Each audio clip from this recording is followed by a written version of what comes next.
Ada beberapa ulama yang berpendapat bahwa berkurban itu wajib. Utang untuk kurban. Nah, itu Hmm. diperbolehkan nggak, Ustadz? Ya, Apakah ada ketentuan terkait dengan distribusi kurban itu memang harus kepada yang membutuhkan atau bisa ke siapa saja karena mungkin tidak terbatas distribusi kurban itu. ya. Jadi sebenarnya seperti kemarin ya, penyerangan di camp Nusairat ya, itu luar biasa, 200 sekian. Jadi kita ini bukan membantu orang yang nggak bisa bayar BPJS, Hmm. nggak bisa bayar cicilan mobil, emang meninggal, apa tenggelam. Ya, bismillahirrahmanirrahim. Assalamualaikum warahmatullahi wabarakatuh. Selamat datang teman-teman semuanya. Selamat kembali di podcast kami. Kali ini saya kedatangan tamu spesial, itu Ustadz Dr. Oni Sahroni. Assalamualaikum Ustadz Oni. Waalaikumsalam warahmatullahi wabarakatuh, Mas Masya Dendi. Allah, gimana kabarnya hari ini? Sehat, alhamdulillah, Alhamdulillah. alhamdulillahilladzi bi Masya ni'matihi Allah. shalihin. Ya, sebagaimana teman-teman ketahui ya, mungkin ya yang juga belum tahu, jadi Ustadz Dr. Oni Sahroni ini S1, S2, S3-nya itu di Al-Azhar, Kairo. Benar Ustadz ya? Masya Allah. Alhamdulillah. Mengambil studi tentang fikih muqaran. Ya, Ya, betul. kurang lebih itu ya, fikih perbandingan. Betul Ustadz ya? Betul. Nah, Ustadz, kita akan bahas sebuah topik yang saat ini sedang banyak dibahas, yaitu Mm, topik tentang kurban. Karena ya. sebenarnya kan kita akan masuk momentumnya nih. Mm, Nah, kita mulai dari hal yang paling mendasar, Ustadz, terkait dengan apa sebenarnya hukum dari kurban itu sendiri? Apakah dia wajib, apakah sunnah muakkad dan sebagainya? Karena masih banyak yang mengatakan bahwa ya saya punya kemampuan, saya bisa beli gadget, saya bisa beli laptop, tapi kenapa nggak bisa kurban? ya. Jadi seakan-akan ya kok ngewajibin sih? Atau Ya. memang sebenarnya dia wajib gitu, Ustaz? Gimana, Ustaz? Ya. Jadi kesimpulannya berkurban itu adalah sunnah. Sunnah, Sunnahnya sunnah muakkadah. sunnah muakkad. Ya, sunnah yang ditekankan, dianjurkan banget gitu bagi mereka yang memiliki kemampuan. Hmm. Nah, itulah pendapat mayoritas ahli fikih. Ada beberapa ulama yang berpendapat bahwa berkurban itu wajib. Nah, tetapi pilihan mayoritas ahli fikih berkurban itu hukumnya sunnah muakkadah. Nah, eh, jika sunnah muakkadah bagi mereka yang mampu, sebenarnya kemampuan itu diserahkan kepada individu dan keluarga masing-masing.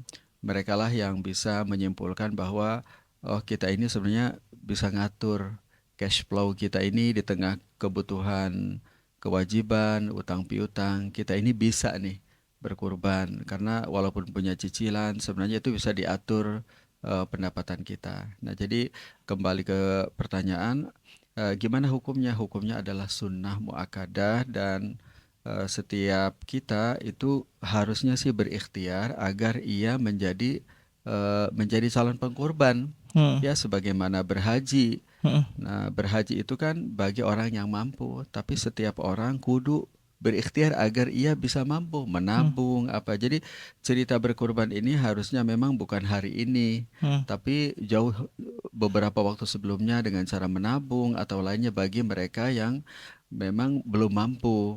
Jadi berikhtiar agar ia mampu berkurban. Bagus saja. Jadi memang kurban itu harusnya sudah terplanning ya bagi mereka yang mampu ya. Betul. Jadi Mm, seakan-akan kalau emang kita mampu nggak ada alasan sebenarnya untuk kita betul. berkurban ya Betul. gitu.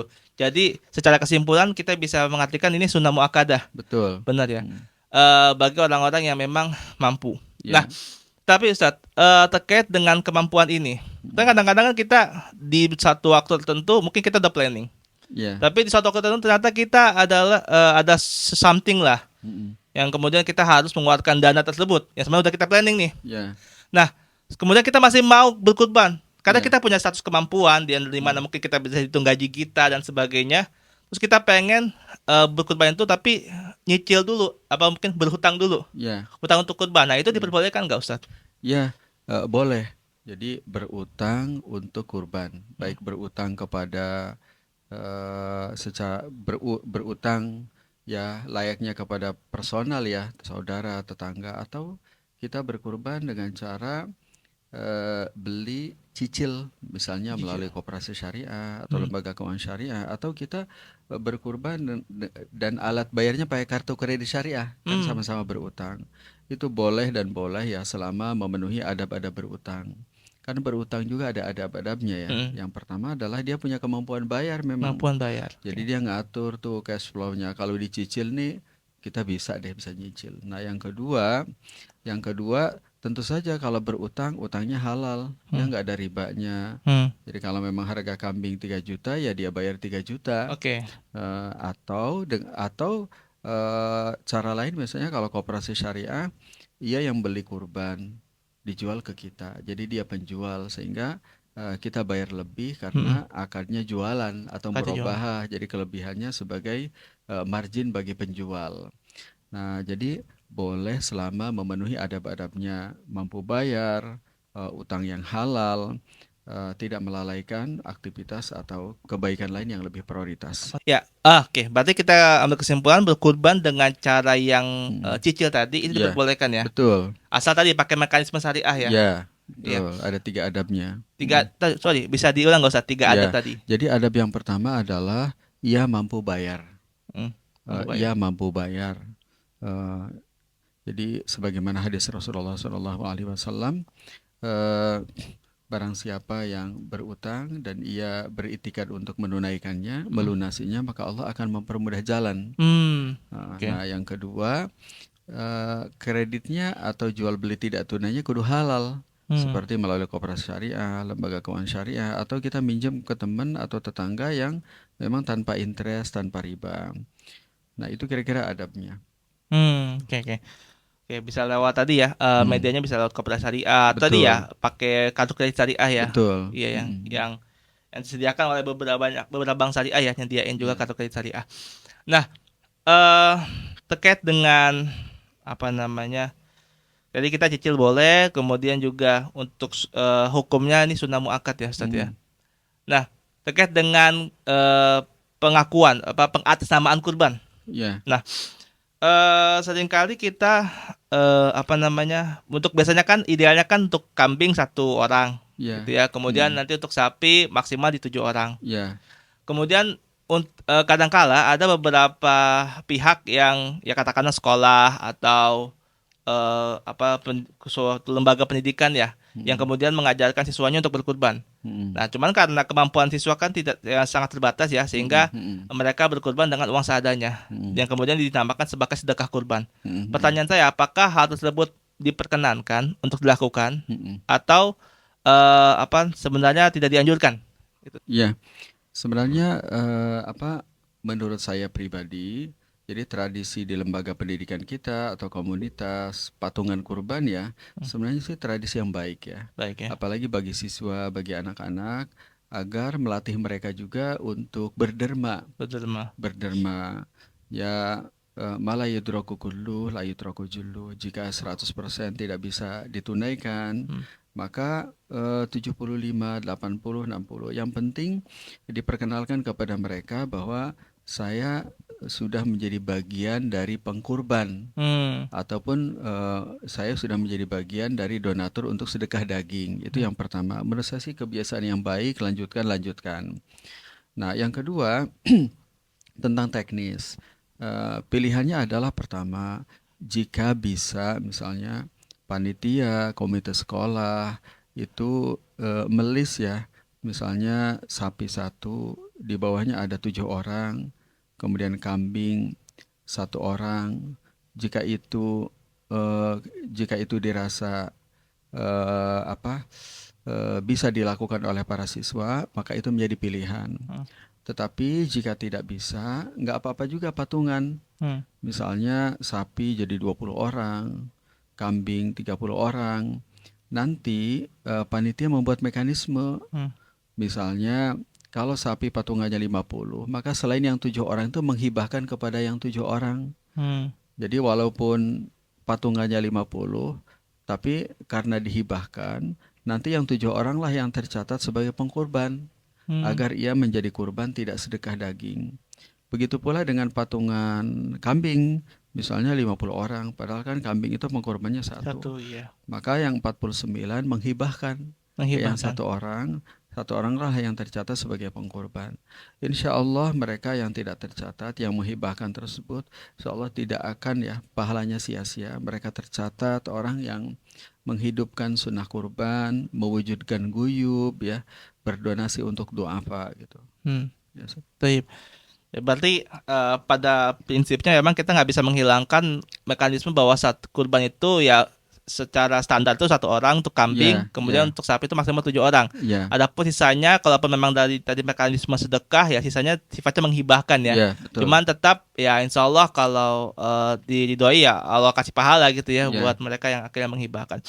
Nah, Ustaz, terkait dengan penyaluran distribusi. mm-mm, Ya, kita memahami bahwa salah satu kurban, salah satu apa makna kurban itu adalah adanya distribusi mm-mm, nutrisi ya, ya, distribusi gizi lah. Itu kepada mereka-mereka yang memang ya mungkin jarang untuk mengkonsumsi mm-mm, daging mm-mm, gitu. Nah, pertanyaannya adalah seringkali kita itu punya ego mm-mm, untuk kalau mau pas mau berkurban itu ya udah kurbannya di daerah-daerah saya aja gitu. Saya mm-mm, mau kurbannya di daerah saya sekitar saya. ya, Padahal mungkin kita bisa lihat daerah itu daerah elit gitu ya, mm, daerah yang mungkin udah orang-orang itu pada makan daging lah gitu, mm-mm. nggak kesusahan. Nah, pertanyaannya adalah apakah ada ketentuan terkait dengan distribusi kurban itu memang harus kepada yang membutuhkan atau bisa ke siapa saja karena mungkin tidak terbatas distribusi kurban itu. Ya, jadi sebenarnya target kurban itu bukan sepenuhnya seperti donasi infak, Mm, berzakat, bukan. Jadi kalau kita berzakat kan udah ketahuan ya, ya, dari 8 kelompok itu yang prioritas adalah duafa. ya. Duafa adalah mereka yang kebutuhan mendasar, Mm-mm. dapur, SPP anak-anak, dan lainnya tidak terpenuhi. Tapi kalau kurban itu memang ada nilai takarubnya. Takarrub. Dia unik, Hmm. tidak mirip tapi tidak sama dengan infak dan zakat. Karena apa? Salah satu cirinya adalah tentang siapa penerima. Jadi dalam bab kurban, daging kurban ini kan disalurkan untuk satu pengkurban. Kurban. Yang kedua adalah eh, ya orang kaya, orang mampu, warga sekitar, tetangga. Targetnya guyub. Yang kedua ini guyub. Oke, guyub. Mm. Iya, ya. Nah, inilah yang membedakan dengan zakat dan infak. Yang ketiga, kepada du'afa sebagai sedekah. Nah, Oke. jadi kita bagi tiga. Untuk pengkorban, Hmm. yang kedua untuk warga dan tetangga sebagai guyub, Hmm. yang ketiga untuk du'afa sebagai sedekah. Hmm. Tapi nanti pengkorban juga nggak wajib. Dia jika ia merelakan haknya tidak ngambil nggak apa-apa. Nah, dengan dua kata kunci ini, hadiah untuk guyub, yang kedua sedekah, Hmm. kita jadi tahu bahwa yang salah satu pembeda antara kurban dengan zakat, ya dalam kurban ini agar guyub. Hmm. Sehingga misalnya nggak apa-apa di warga kita para orang-orang mampu, karena sedari awal memang di antara daging itu kita ingin distribusikan untuk tetangga kita, untuk mengikis kita jarang hadir di Hmm. acara warga, jarang kelihatan, ada masalah dengan tetangga, dengan security, dengan tukang sayuran yang sering keliling komplek. Jadi Hmm. memang ingin mengikis itu. Hmm.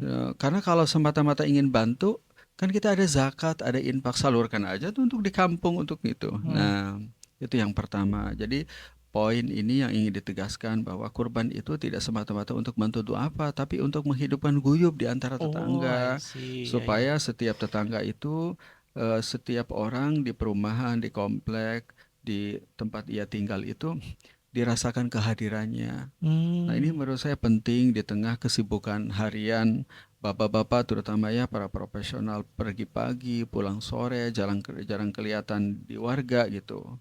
Nah, itu ya poin yang pertama. Jadi nggak apa-apa, keren banget ya kalau mau berkurban di tempat kita tinggal. Syukur-syukur jika ia bisa berkurban beberapa ya di tempat tinggal ia, di kampung ia.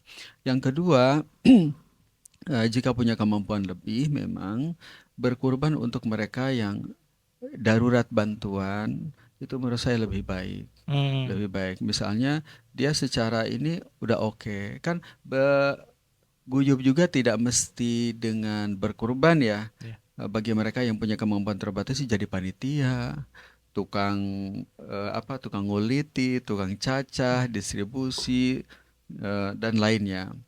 Nah, memilih ini ideal ya. Memilih kurban untuk mereka yang darurat bantuan seperti Gaza.